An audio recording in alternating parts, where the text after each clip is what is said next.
Bande, kindly tell us your name and your original place, your native town, and your citizen place.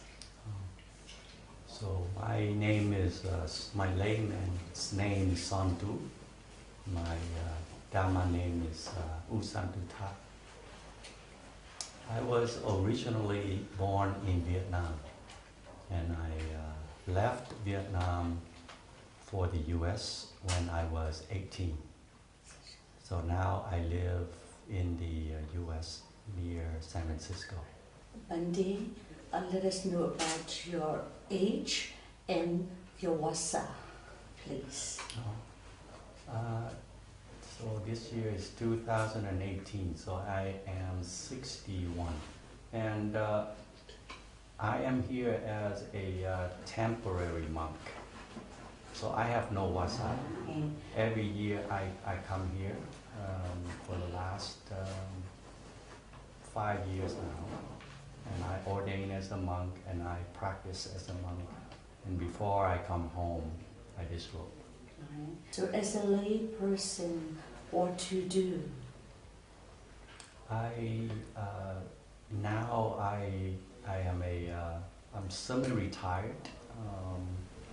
I'm a consultant in the IT industry. Bandi, the place you're living in now is America. America is filled with joy. I mean, sensual pleasure and lingerie and full of fun. So, but you are inclined into Dhamma, and you are more interested in Dhamma. And how did you find it? And is it your traditional religion? Buddhism is your traditional religion or not? Please let us know. I will shorten. It's a long story, but so when I left Vietnam, as you may know, Vietnam is Mahayana. Yes. Mostly Mahayana. So when I came to the U.S., I studied, graduated, have a family, have a job, and then just one day decides to know more about Buddhism instead of just going to the temple at New Year and make offerings. One day I just decide to find out more, and then luckily it was a group of us, all Mahayana, and luckily we found Sayadaw Usilananda. You may know him, and very kind, and he taught us a lot. We asked a lot of questions, and then Sayadaw slowly taught us the true Dhamma. And then we met Sayadaw Upandita, and he's also very kind in teaching us how to practice. Friends, Dhamma, friends interested in the Dhamma, so it's now we formed a meditation center called Tathagata Meditation Center. Tathagata Meditation That's Center. our group.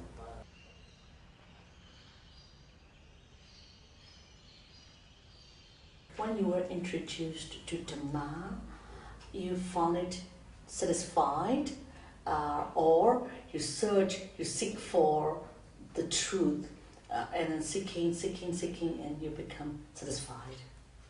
Yes, it's like that. Which one? It's seeking. But I said earlier, we are very fortunate to meet Sayadaw Usilananda because he has to remove a lot of wrong idea. Yeah. So it's not easy, as you may know. If you don't know anything, then it's very easy to teach. But if you know the wrong thing, and someone, if not skillful, says that, oh, you are wrong, then your mana might take over, right? So we are fortunate to meet Sayadaw Usilananda. We don't know why, but we know that this is the true Dhamma. Yes. We have that. I mean, this is generally, it depending on their paramita, their background knowledge, and their paramita, and as a Bandi, as for you, some people they find it smooth, easy to understand, to get the insight easily and smoothly without much difficulty. But some people they have a lot of difficulties to get a glimpse of insight. I mean, so which one do you belong to? I don't know. That's up to my meditation teacher to say. I just practice. I don't know whether I'm a slow person or a fast person. Some people they start with meditation directly. No? They are directly. Some people they learn first, then they apply. They apply that. I mean, they meditate. And Bandi, what about you? So we actually with Sayadaw U Silananda we do both. So at the beginning we organize a retreat, meditation retreat, once a month at somebody's house. So if someone in the group who has a big house, then on weekends, Saturday and Sunday, once a month, we host a meditation retreat. In that meditation retreat, we practice. And then during the Dhamma talk, Sayadaw U Silananda will explain mostly the suttas and nikayas. So we start with that. We practice mostly once a month. And then slowly, he taught us Kalyana, Uttujana, well-informed Buddhist. He taught us a little bit of that to get us ready, and then he taught us Abhidhamma, and then he taught us Paticcasamuppada. So slowly we learn more on the theoretical side while we continue to practice with him, with Sayadaw Kipapanyo, and then with Sayadaw Upanita. We would like to, for example, I want to take meditation, but there's a sort of motivation behind my thinking, thinking behind my decision. There must be a sort of motivation or a kind of reasonable causes that push me up into the practice. So, if possible, let us know about some people, for example, due to the lamentation, due to sorrow, pretty or due to soka or stress, such kind of causes push me to that place. And then let us know about why you decided to take meditation that day. Some are fortunate and say they live near the temple and they see the monks all the time, and that's how they get into meditation. Yes. Just simple like that.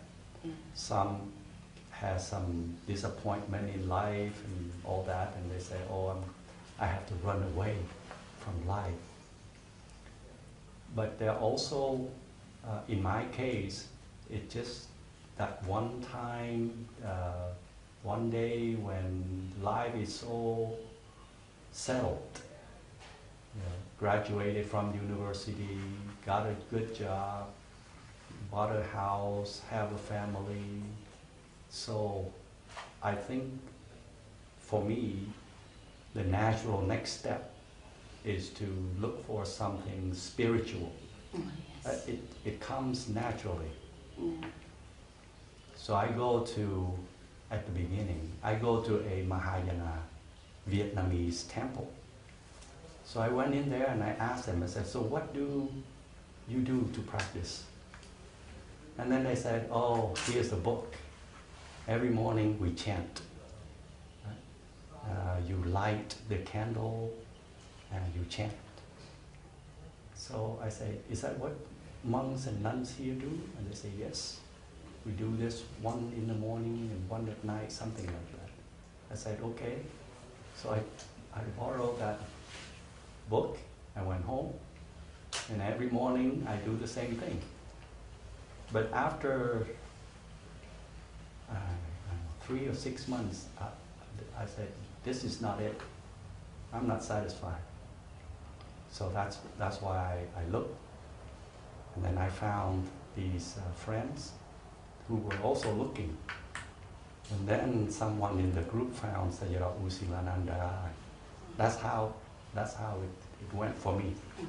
Through learning Dhamma, I mean, variety, while you were learning under the guidance of Sayadaw U Silananda Bhiwamsa, or while during your practice, this is what I look for, something like that. One more bit of details. With Sayadaw U Silananda, at the end of his Dhamma talks, he always allows us to ask questions. So that's different from the format, say, with Sayadaw U Pandita, for example. Right?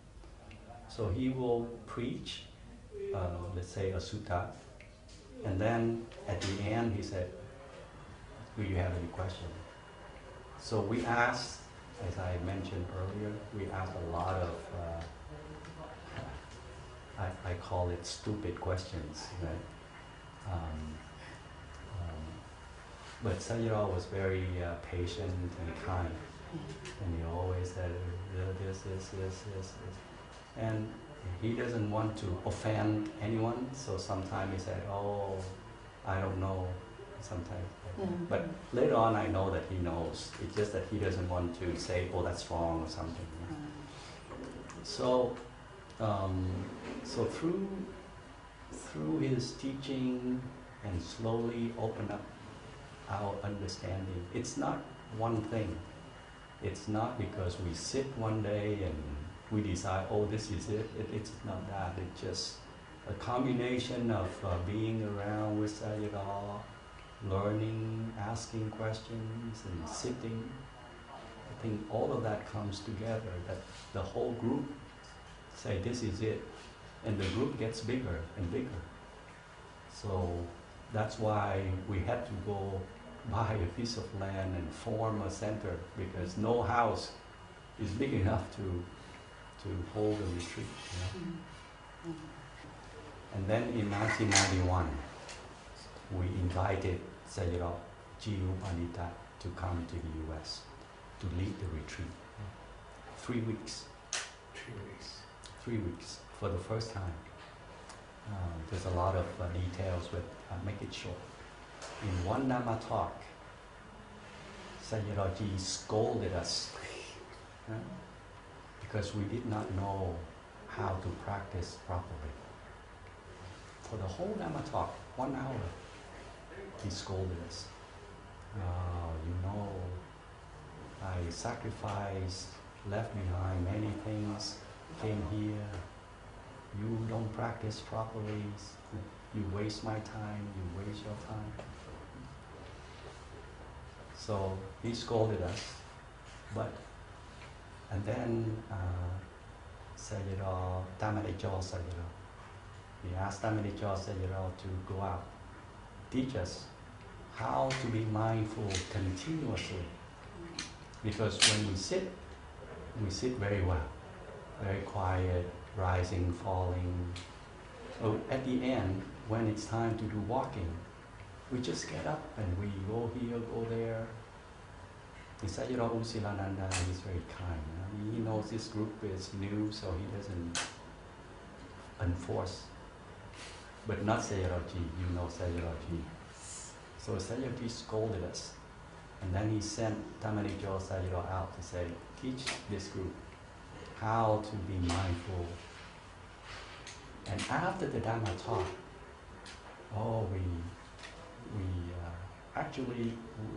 we appreciate Sayadaw Ji very much to tell us how to practice properly. You know?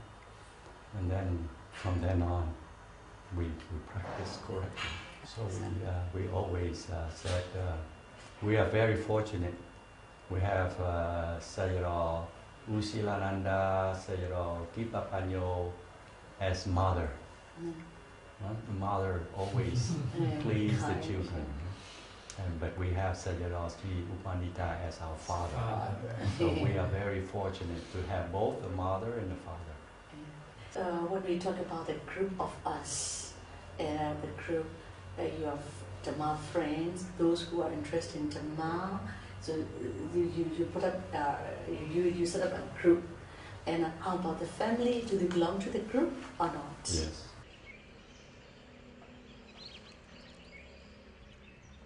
So most people are husband and wife. Most of them husband and wife.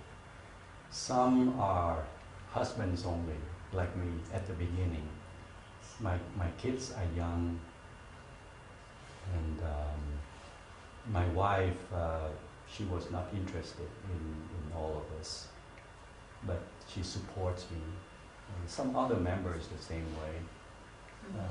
And as you know, in the U.S., we don't have a lot of vacations. And to take your vacation and to go on a retreat, to take your weekends for a retreat, that's a sacrifice on the family's side. And so sometimes we have to balance it. You have to balance. Oh, balance, yes. So the situation to practice in the U.S. in particular, I don't know anywhere else, but not easy. You know, you only have a few weeks a year, and then if you practice, mainly you have weekends and maybe some holidays. So you don't have an opportunity to practice, 2 weeks, 3 weeks, 4 weeks to really appreciate the Dhamma. So even though we started, in 1989 or something, once a month for the weekend retreat, so you could see the impact of the practice is not that strong. The pariyati is good because then we have Sayadaw Usilananda teaching us and all of that, so that's easy. But the practice is not very strong. Not until we practice long term with Sayadaw Ji, like 1 month, we organize a 30-day retreat with Sayadaw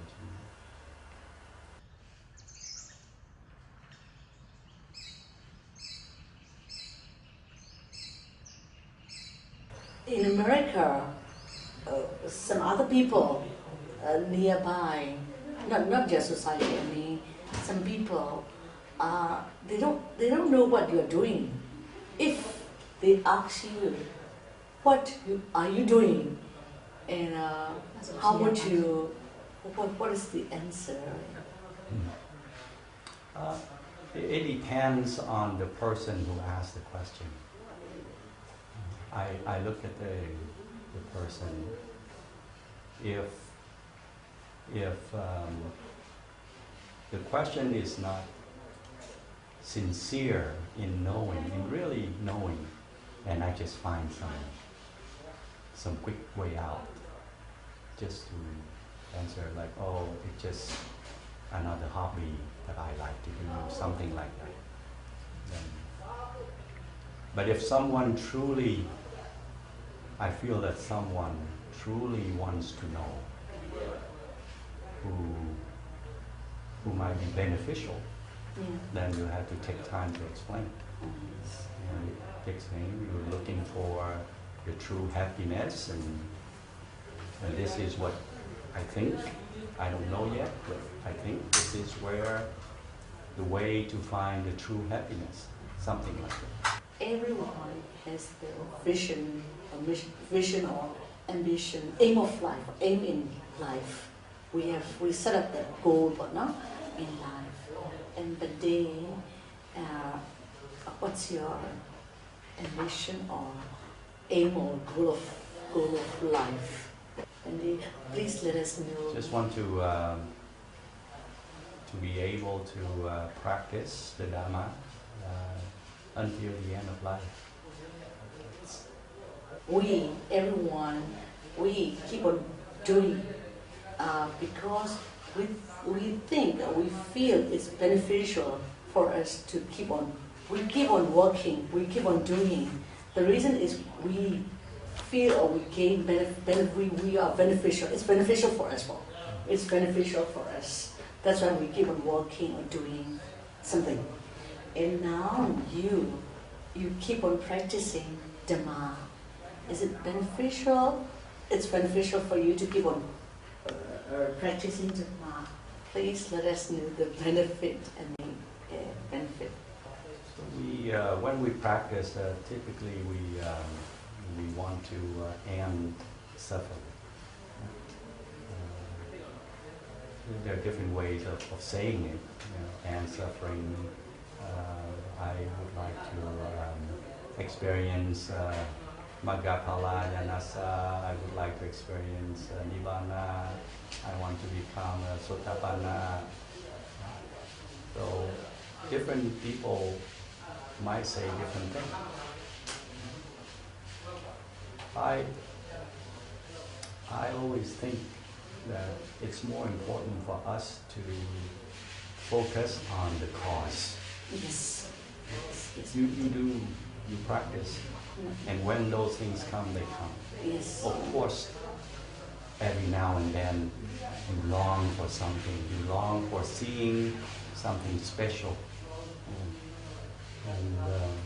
But that was never my main focus. Sometimes during the practice and during the interview, the meditation teacher will say, okay, you go and make the determination that in this sitting you experience something, or you have to aim for at least Sotapanna, something like that. So sometimes I do. Yeah. But that was never my thought. I said, if I take care of the practice, then the result will take care of itself. Yes. Pandi, before you met Venerable Silanana Piwamsa, and after meeting him, you learn, and then practice, you Dhamma, you follow Dhamma, you live by Dhamma. I mean, before and after, do you think you noticed some changes? I mean, just an example. Now, please let us. For sure, yeah, for sure. You know that you are a better person. When you know that you are more virtuous, you know the importance of sila. You know how to practice to keep sila. And what do you do to protect yourself? You know. I know that I'm not as good as a person without the Dhamma. There's no doubt. So when you go back to the States, you were disrobed as a lay person. You were back to your job. I mean, to your to the normal life. I mean, that you can keep on practicing Dhamma by changing. I mean, outer appearance. It's as I continue to practice that practice becomes easier. Whether you are a lay person or a monk, it's a lot easier. Every year, it gets easier and easier. It becomes more natural. I have some more details, like at Tathagata Meditation Center, I also help to coordinate retreats. So whenever we have, like Sayadaw Upanyasami comes in June for 30 days, I coordinate the retreat. I am the translator. I translate from English into Vietnamese. So I'm still very deeply involved with the Dhamma, and And also I study Pali with Sayadaw Tamanechor Sayadaw. So he sent me a lot of things in Pali and I study and all of those things. So I still have a lot of Dharma work, even as a layperson. အဲ့ဒီမှာဒီရွှေတော်ဦးဆရာတော်ဘုရားကြီးရဲ့ဆရာတော်အစီလန္ဒနာပြီးတော့ကဆရာတော်ကြီးနှစ်ပေါင်းအမိနဲ့အဖဆိုပြီးတော့ဒီ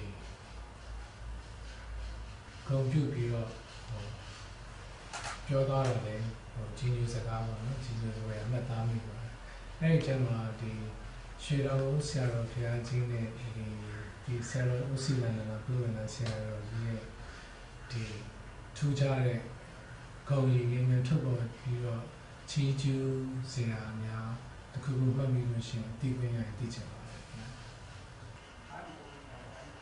As a whole, both Sayadaws live according to the teaching of the King, the true son of the Buddha. Yes. One thing that is prominent with Sayadaw U Silananda is his humility. Sayadaw is very humble. Sayadaw is very learned, you may know, but he never wants to display his greatness. He's very humble, very humble. So he has many qualities, but to me, I think the most prominent is humility. With Sayadaw Ji, he has so many qualities. One of the hidden, in my opinion, quality of Sayadaw Ji is loving kindness. People always thought of Sayadaw Ji Upanita as being strict and to me and to us, to our group. The strictness is only on the surface. Behind that is true love, wanting his disciples to achieve the best. And I feel that many people are scared of him, but we are not. It's kind of funny that we always talk about it. We feel the love. We feel the metta, not the strictness in him. So besides his dharma is so accurate, his practice is just so exact. So those are other qualities, of course, but I think his loving kindness is well hidden. He doesn't come out. That's why we say he's a father. You don't see it, but we feel it. Sadhu, sadhu,